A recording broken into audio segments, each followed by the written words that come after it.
Hello, my name is Jacob, and I'm a Norse Pagan. A couple of weeks ago, I released a video called Heathenry Odin, a reading of a rare text that is very hard to find, and a lot of people seem to really enjoy it. Now, something I said at the very beginning of that video as well is I knew it would not be popular, but the amount of people that commented on there saying they absolutely love that video, they love that analysis, made me want to do it even more. So I have a lot of different books and resources out there that are really hard to put into one video, at least not in a way that is really exploratory, and they're very short. So I really want to kind of do this and sharing these texts that I have.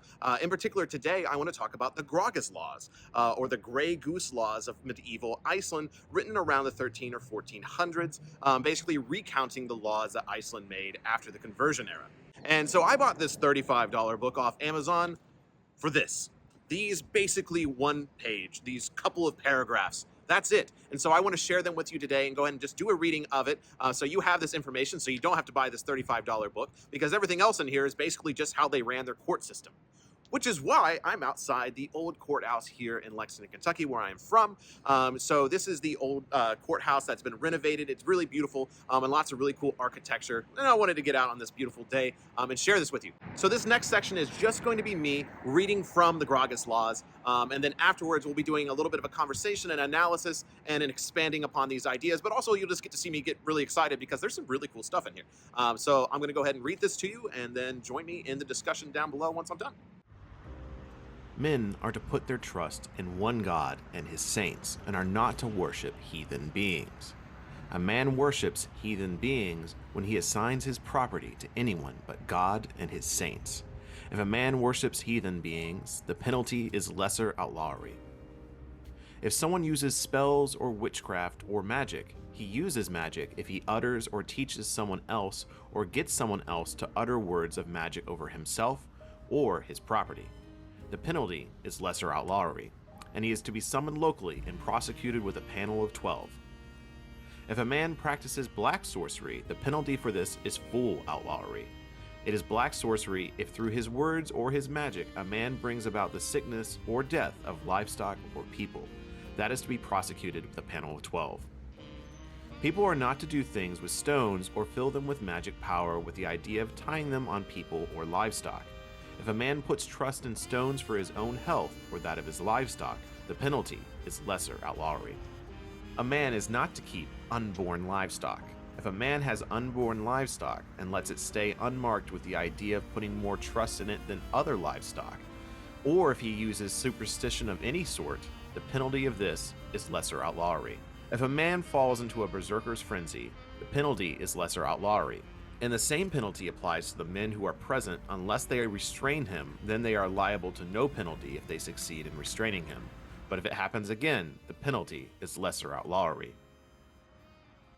Isn't that really cool? Like, it's such a small little thing, and yes, I'm sitting here like, is this all I bought this book for? But ultimately, it's really cool because I've never heard this information before, especially from a medieval source defining what these things are. So I really liked it. So before we move into the analysis, I do think it's pertinent to share what lesser outlawry and full outlawry mean, which is given later on in the book.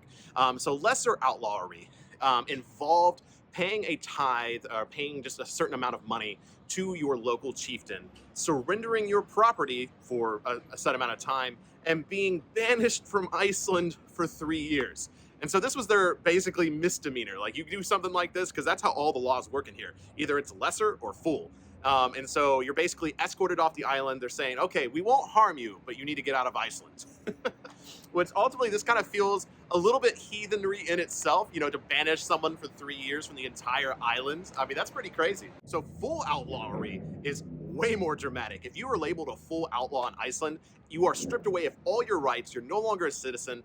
You're no longer supposed to be helped by anyone. Anyone that helps an full outlaw is considered a full outlaw themselves. You're not supposed to give them anything, any advice. You can't even speak to them. And it is perfectly legal to kill full outlaws in medieval Iceland. So you could go out and just hunt full outlaws and collect a bounty on them. So this is pretty dramatic, and especially since it seemed like these were kind of the two things. Now, a lot of the times it seems like a lot of minor disputes were handled in the courts. Okay, you don't want to hear about this, because that's what I read too much into this book trying to find cool stuff. And so I learned a lot about the medieval laws of Iceland. But anyways, I do want to move through this section by section and kind of digest what this means. And again, I want to hear your thoughts down below, what each of these sections kind of, I mean, just be excited with me, because I think this is really cool. So this first section here I really love, because it outlines, according to the laws of Iceland, what is a heathen practice. And so this line of, a man worships heathen beings when he assigns his property to anyone but God and his saints. If a man worships heathen beings, the penalty is lesser outlawry. And so when he assigns property to anyone besides God or his saints. And so I think this really could be read as offering, when you give something that is yours to the heathen gods. And you say, Odin, I give this to you. And, you know, also interesting that it mentions like assigning things to God and his saints. Were they giving offerings to God and his saints? That's interesting. So, you know, people ask me all the time, how do you become a heathen? Well, according to the Icelandic people, just give some of your property to the heathen gods, and you're a heathen right there. That's a heathen practice. I don't know if there's more to look into that, but again, I just like that there is a definition of what heathen practices mean. I really like that. And then we come to magic, the definition of magic according to medieval Icelanders. You know, something that, you know, you ask 20 different people, you know, what they think magic is, and you're going to get 20 different answers. And so according to medieval Iceland, he uses magic if he utters or teaches someone else or gets someone else to utter words of magic over himself or his property. And this is something that we're going to see, we see a lot throughout this, is the idea of property being involved in the spiritual practice. So according to medieval Iceland, if you're looking at an object and you're uttering stuff to it for it to do something, that is magic. Again, I just really love this, that here is a definition of what magic is.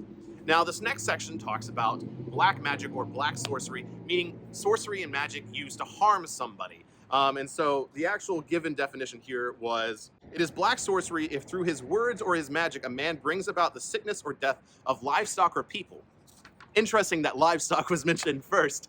And also a note here, it's lesser outlawry to do normal magic, so you only get banished for 3 years. But it's full outlawry to do black magic and black sorcery. So this definition, this line between just normal everyday magic, and then there is actually magic according to medieval Icelanders that is cause harm in people. So that they recognize this. They're not denying it. They're not saying this stuff doesn't exist. They're saying it exists, and here are laws that, you know, something's going to happen to you if you do this. Really cool. Now, I think a lot of people love this next section with the magic stones. I mean, really cool that the medieval Icelanders acknowledge magic stones as a thing, that, you know, people would put magic into something to cause something. I mean, this is something a lot of us in our community now recognize and sees, that we have objects. I mean, even our Mjolnirs mean something to us. And so, you know, a Mjolnir would probably be seen as a heathenry thing and lesser outlawry to have a Mjolnir and say, you know, oh, there's an Othala on this, so that means something. You know, so maybe there is something with rune carving in there too, to, you know, to speak words on a rock, to make magic into a rock. I don't know, something just really cool.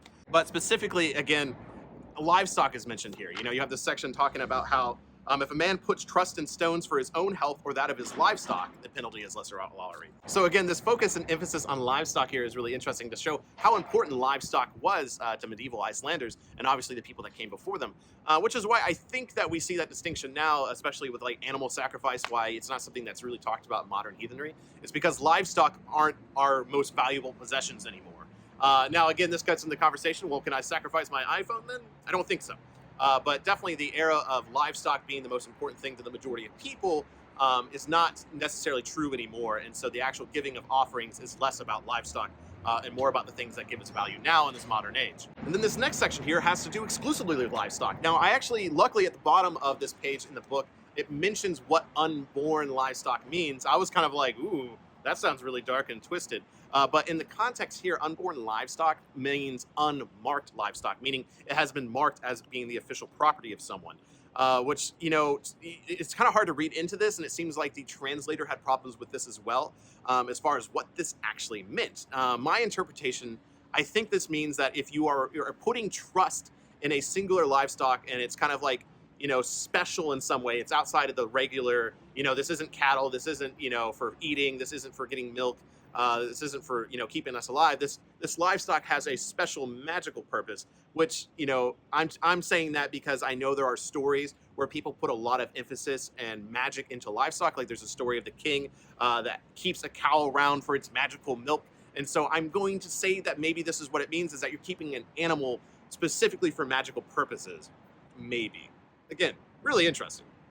Now, I think this last section is what everyone's going to be so excited about, or at least a lot of the Viking bros out there, telling people they legally cannot go berserk in public. Now, this is interesting because there is an entire massive section of this book about the laws of homicide and what constitutes homicide and how to deal with it. But specifically here, heathen, like in the heathen section, is going berserk as a thing. And also interesting that it mentions that as long as someone is able to calm them down, it's okay. We're not going to break the law, but don't do it again. But also, if there's someone around at the time of someone going berserk that doesn't help, that's also counting as a crime. So that makes me really wonder, what constitutes going berserk in a heathen context? You know, is that eating the mushrooms? Is that just going in some form of fit of rage? You know, what is the difference between homicide and regular murder and going crazy, and then berserking at the same time? Really interesting, fascinating stuff that this berserking has a religious connotation. So ultimately not a lot of information, and that's again why I've struggled to kind of find places to put these in videos in the past. But I think this is really important to share this information with you because this isn't commonly known facts. And it does reveal some interesting things because this is in law. This was written down in a courthouse. This was written down, well, maybe not a courthouse, but like, you know, the Thingvellir, the thing that the actual Icelanders went to. But this was recognized for hundreds of years as a real thing. So what I'm really trying to say is, here we have Christians writing down magic is real, heathenry is real, heathen gods are real, you know, special magical animals are real, special magical rocks are real. That's enough. End of story right there. Boom, it's all real. is really what I'm trying to say in this video. So really cool. Again, I hope you enjoyed this little series. Let me know down below if this is something that you want me to continue, is sharing these little factoids, these little books, these little sections that I find. Because ultimately, should you buy the Grágás laws?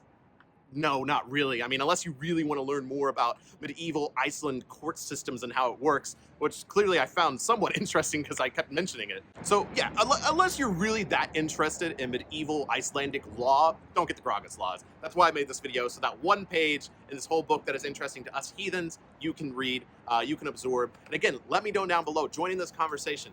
Is this something that excites you? What do you think about the unborn livestock thing?